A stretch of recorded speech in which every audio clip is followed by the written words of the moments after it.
A tragedy in Pompano Beach. 2 young children died in a fire this morning. The Broward County Sheriff's Office says neighbors called for help after seeing smoke billowing from the apartment. Crews found the bodies of the 2 kids inside, one of them just 5 months old. My mom called me. She told me the whole apartment got into a fire. Then I was sad. I didn't feel right about it. I was crying and everything. The sheriff's office says the mother had left her daughters and son in the care of her 15-year-old sister while she went to work. Investigators now looking into what happened once the mother left the home. Tonight, one person is seriously injured after a truck slammed into a house in St. Lucie County. Multiple crews responded this afternoon to the crash at River Hammock Lane and 25th Street in Fort Pierce. There's no word yet on what led up to the crash. It was a rally for the river today in Stuart. The Florida Oceanographic Society held the event that focused on clean water. It featured booths where people could learn about environmental issues and do hands-on projects. They packed oyster bags, planted mangroves, and found out how pesticides affect the environment. Organizers plan to make this an annual event. A historic turnout at the Palm Beach International Airport to welcome home veterans on the 4th and final Southeast Florida honor flight of the year. Now, the free trip is a chance for vets to visit the nation's capital, some for the very first time. News Channel 5's Jillian Idle live right now at the airport with more on tonight's heartwarming homecoming. Jillian? Tanya, John, tonight the concourse here at PBIA was packed with people waving American flags, but also holding homemade signs. And people I talked to tell me they came out here tonight to show support as another way to remind these vets that their service will never be forgotten. I'm so excited for all of the veterans. Well, I think that they did a great job serving our country, and they deserve something great. More than 2,000 people lined the concourse at the Palm Beach International Airport to welcome these men home. Call it a celebrity meet and greet. The crowd goes crazy as these veterans walk from their gate to baggage claim after spending the day in Washington, D.C. This is a picture of him when he was only 17 and he's now 91. 82 veterans are part of the 4th and final Southeast Florida honor flight of 2018. It's a free trip to the nation's capital, where they are police escorted to memorials honoring their service and sacrifice. It's not necessarily the fact that they're going to the memorials, because a lot of them have seen the memorials. I think it's the idea that they're with their fellow veterans, the camaraderie that they have. Every vet either served in World War II, the Korean, or Vietnam War. Enjoy and remember and just celebrate that they served our country and have been there for us in just so many ways. Everyone out here just wants them to know that we love them and we want them to feel like it's their home. And every trip is paid for through donations. The Southeast Florida chapter of the Honor Flight tells me they are always looking for volunteers. For more information, just visit our website, WPTV.com. But for now, reporting live in West Palm Beach, Jillian Idle, WPTV News Channel 5.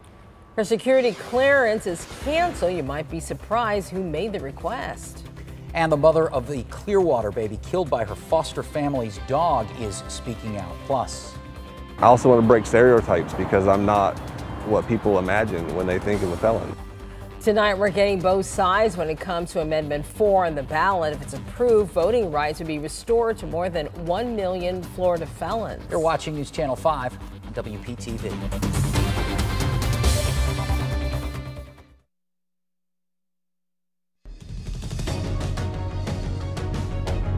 The countdown is on for Election Day. We're now less than a month away, and it's your chance to make your voice heard on some key amendments. Amendment 4 would restore voting rights for more than 1 million Florida felons. Reporter Carson Chambers explains why one Florida dad is fighting to see it succeed and why others say it goes one step too far. I also want to break stereotypes because I'm not what people imagine when they think of a felon. Family photos on a Bay Area beach are proof Brett Ramsden is proud of his life today. Not being able to vote kind of ostracizes you from your community. You don't have a say in what's going on. The father of 1-year-old Tegan, now Ramsden devotes his life to helping other opioid addicts get clean. I accept full responsibility for the choices that I've made in my life. A nonviolent felon who shoplifted for drug money, Ramsden's been clean for 3 years after graduating a faith-based residential treatment center. He's one of an estimated 1.5 million million Floridians who can't vote because of felony convictions. But Amendment 4 would restore voting rights for him and many others. It includes, in the people who would benefit, lots of violent criminals. They left out murderers and rapists, but there's still a lot of violent people in the mix. Local attorney Richard Harrison is fighting against Amendment 4. Critics argue it's too broad and would replace a case-by-case clemency review process. If Amendment 4 passes, nobody's ever going to review any felon's case ever again. Nobody gets to ask any questions. Right now, Florida felons must complete their sentence before they're even considered for clemency, a backlog process that can take years. The policies that are being enacted right now will have an impact on my family's life and my daughter's future, and I don't have a say in that. Thousands hit the streets of Chicago today to encourage people to vote in next month's midterm election. March to the polls was held in Grant Park. Now, the rally was aimed at honoring first-time voters, young people, and immigrants. We're looking to activate women, create a moment of solidarity. It's really important, especially the millennial vote, because we're the least represented part of the country and we can vote, but a lot of us don't. And the rally culminated in an actual parade to the polls with thousands of people marching to Federal Plaza where early voting was taking place. Former Secretary of State Hillary Clinton has given up her security clearance. According to a letter from the State Department to the Senate Judiciary Committee, Clinton asked her security clearance to be withdrawn in August, and her request was granted. The move came amid controversy over President Donald Trump's decision to revoke the security clearance of former CIA Director John Brennan. Coming up, we have a few showers out there on the radar right now. Let you know what our rain chances are this week, how warm it'll get, and of course, we'll take a good look at the tropics, see if anything else is brewing. New developments. The mother of a Clearwater baby killed by her foster family's dog is speaking out.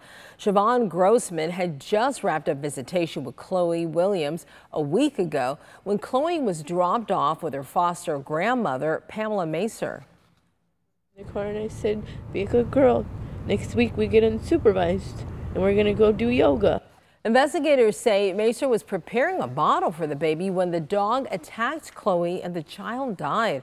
Grossman is in a drug rehabilitation center and says Chloe was her motivation to get better.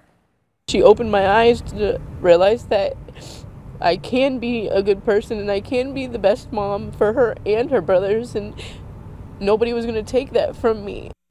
Now she says all that she's left with is the hope for some answers. Grossman is calling for an independent investigation into the case because Macer's husband is a former deputy chief and her son is a detective. Coyotes are grabbing attention in St. Pete. Animal Services has reported a spike in sightings in the city. An officer captured this video the other night. They're warning pet owners to keep their pets and even their food inside at night. All right, so a nice night out there tonight. West Palm Beach, looking at PBIA, not too bad. And we're tracking a little dying shower that's been persistent just offshore here. I don't think that's going to make it here, but we do have a few on the Treasure Coast here. And you see in Martin County, a couple of showers popping up from Hobe Sound, stretching back to I-95 there, Bridge Road.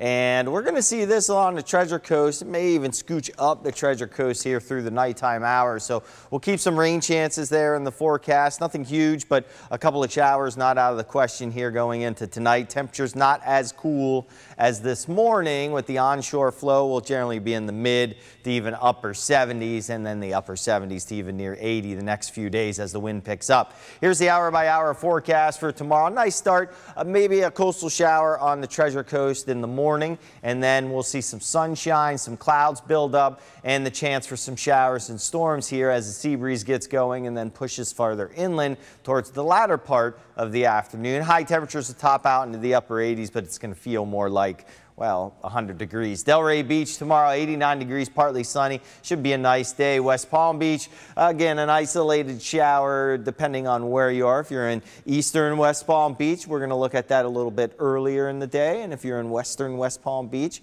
or the outskirts there, you'll look at that a little bit later in the day. Stewart, At 88 degrees, again, an isolated shower throughout the day, and just warm and muggy out there as we really get the mugginess back. So here's sea breeze forming here. This is 1:30, so it's already pushed inland here, and it does stay inland and push back towards the lake, leaving the coast dry most of the day. So all the rain chances go up. I still think we're going to see a lot of sunshine out there, as a lot of that will push westward, and then you'll have a good half of the day of sunshine. And then as we get into the evening hours, could look at a little bit of moisture blow in through the evening and the first part of the night, but then drier air moves in on Monday, and our rain chances go back down on Monday and Tuesday, and then a weak tropical wave moves to our south on Wednesday. That bumps up just slightly the rain chances there on Wednesday. So the tropics here, this is Michael, what's post-tropical Michael, as it's racing across the Atlantic towards the UK.